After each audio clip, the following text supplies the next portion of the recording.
How are you relating to this information? Is it resonating with you? Those are all questions to ask yourself at this point, and keep your pen and paper ready, because next up is Leslie Bench, who's going to be talking to you about you are not craving what you think you are. You may think you know what you're craving, but you don't. So Leslie is a colleague. She's a therapist who specializes in treating eating disorders and addictions in Nashville, Tennessee. And she and I have worked together for many years, just as I have with everybody here.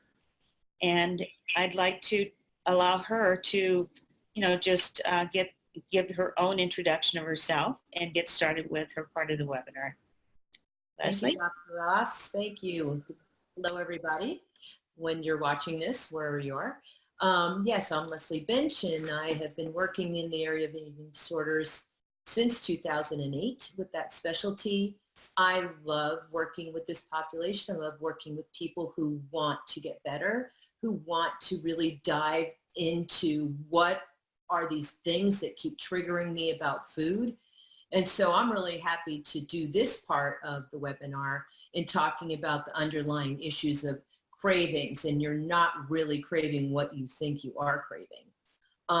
So I guess we're going to get started. And again, I would encourage you guys to take notes because I'm going to ask you a couple of questions in terms of how and what these cravings are about. And we are really going to help you connect these to your food behaviors. Thank you, Dr. Ross. And as you said, I am a therapist in Nashville, Tennessee, and I have been working with people in recovery for eating disorders since 2008. It really is important for me to see clients and help you get to underlying issues of what these cravings are about. So many people, and maybe you, have no idea why these food behaviors keep coming up, and you think the craving is about the food, but right now I'm going to be talking about what it could be. And to give you some insight and understanding about how to distinguish these cravings for other areas in your life that may not be getting fulfilled, and how you then use food to cover that up. Okay, so this slide we're going to talk about and hopefully get you in touch with some of these areas in your life. I'm going to talk about several of these and see if this cues up information that you might say, hey, wow, this is where I'm struggling. This is an obstacle in my life. So I'm going to begin with exercise. So this might be an area in your life where you're wanting to exercise and then you put yourself down, or I can't get to it, or there's not enough time. So what happens is this pressure builds. So when this pressure builds, you then become kind of adverse, and it brings up an obstacle to the exercise. And then what do you do with that pressure? That maybe for you could create a craving. Maybe that's when you might run to food. I don't know. We're going to talk about a couple of other ones. Let's talk about emotional ones, because I think maybe this is a big one for you. Sometimes, maybe in your childhood, maybe what's going on in your life right now, you don't get a chance to be connected to your emotions, which means you feel out of control with these emotions. They're too big. They're too much. I don't want to deal with them. And what happens when that happens, maybe what you do is you could pick up some food to maybe dial down this emotional flooding. Another way emotions can play into food, and there's a lot, but let me just talk about this other way that I see, and then maybe this is you, is that I'm feeling really numb. I have no idea what I'm feeling. I'm checked out. I feel like I'm not really even here. And then maybe you pick up food as a way of just connecting, as a way of feeling something in your body, something happening. And it's because you're out of touch with your emotions. The other, let's talk about occupational, because maybe for you, there's a lot of pressures at work. So you go during the day, and you don't have time to maybe eat properly. Maybe you're worried and stressed about your job and all of the things you have to juggle. And maybe that candy drawer in your desk, that may be a really good way of just going, oh, let me take a break. One other one I think I might want to talk about is social.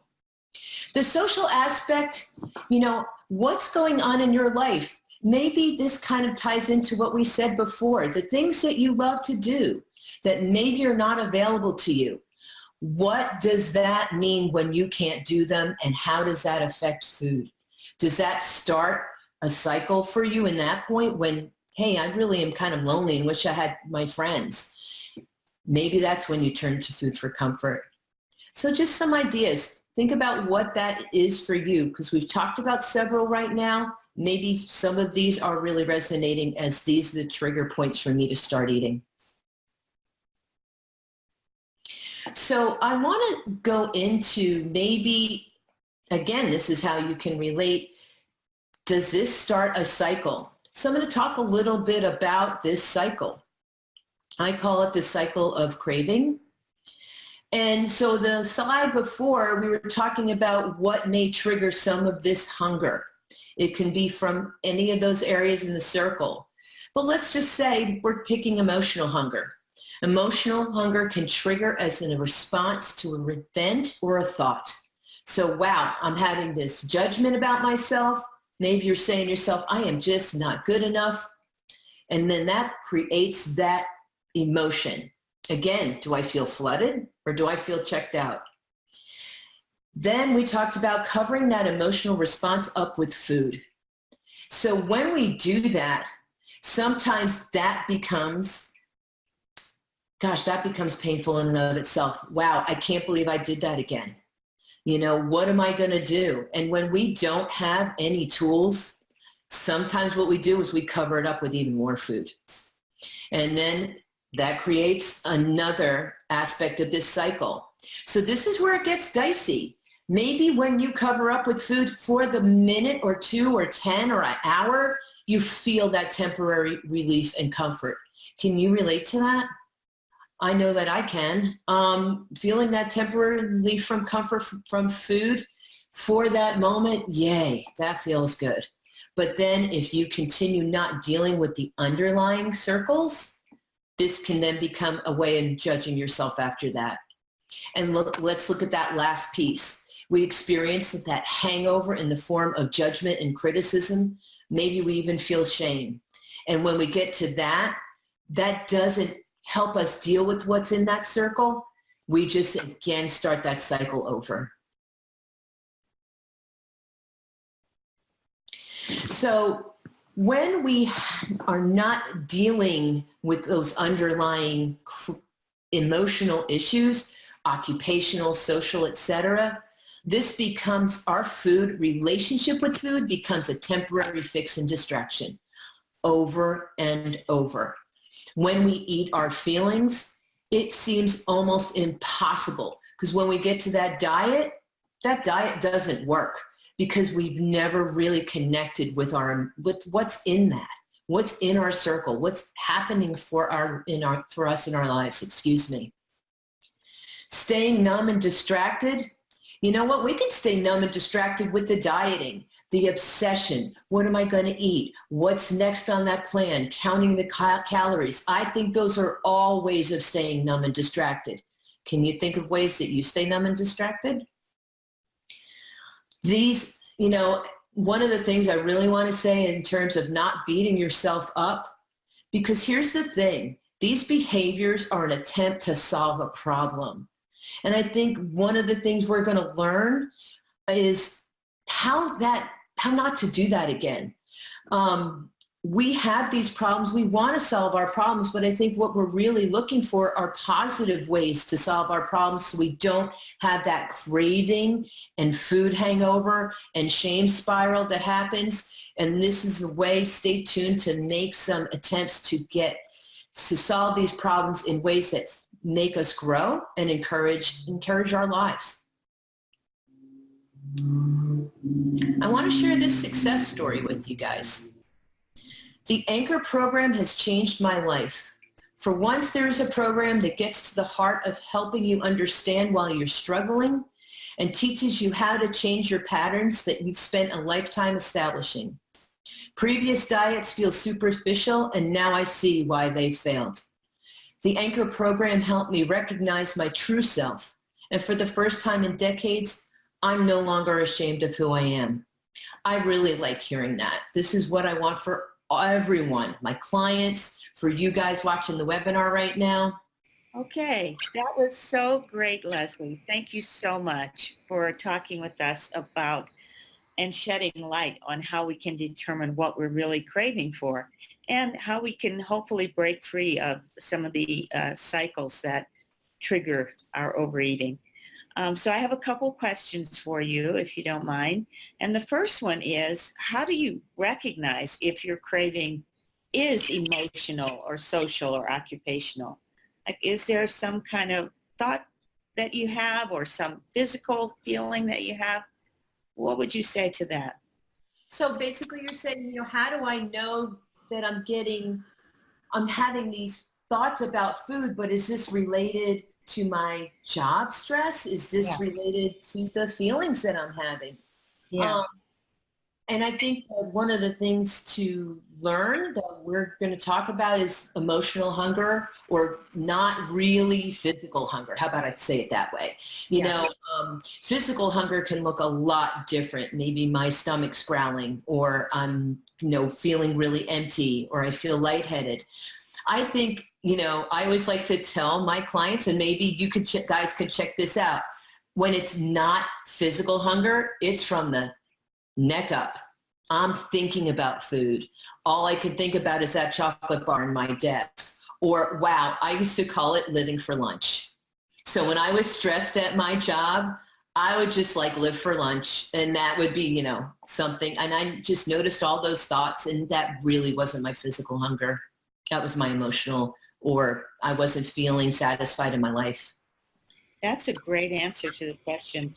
The next question that people ask me that I think may resonate with some of the people listening to the webinar is, you said that our behaviors are an attempt to solve the problem. Can you break that down a little bit more clearly? So you're saying that when people overeat, they're solving a problem. What's the problem they're solving? Mm-hmm. So I think the problem they're trying to solve is how to regulate themselves.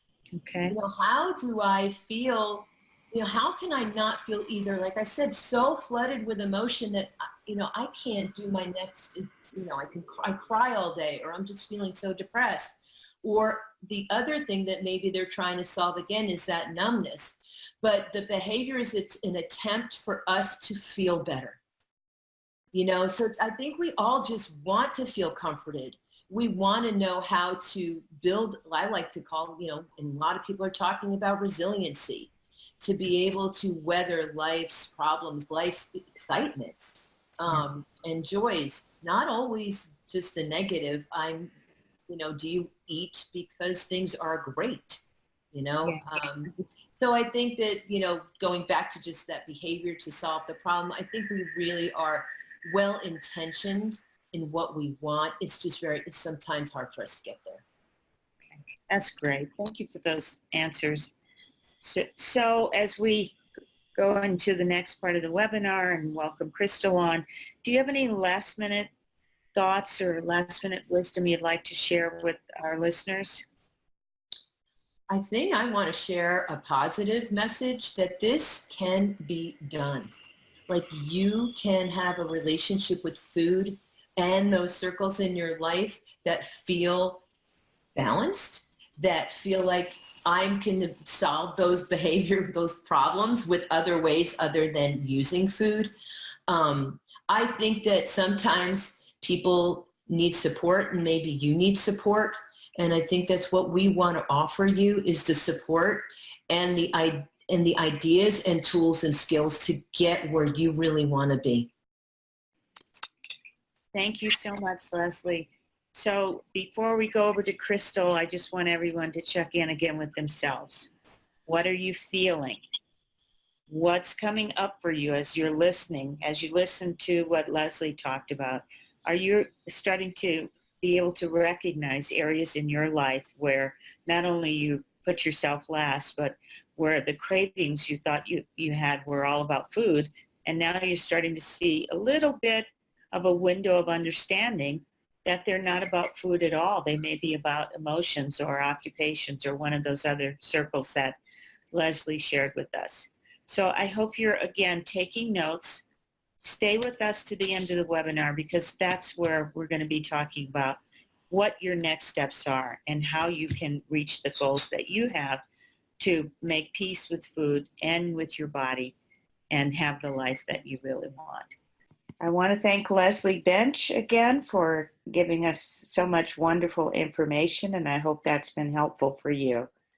The last part of the webinar series is called Discovering Your Authentic Body with Crystal Van Meter. And Crystal is both a dietitian and an exercise specialist. So look for that next part of the webinar coming to you soon.